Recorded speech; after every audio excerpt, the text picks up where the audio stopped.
Did you know that South African police still find victims struck by lightning with mysterious claw marks on their bodies? In Zulu tradition, the Impundulu is a lightning bird demon that shapeshifts into a handsome man to seduce women.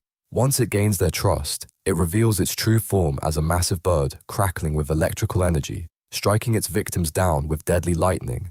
But here's what's truly terrifying. Traditional healers claim this ancient demon has adapted to our modern world, now hunting through power lines and cell phone towers, bringing unexplained electrical deaths during every storm.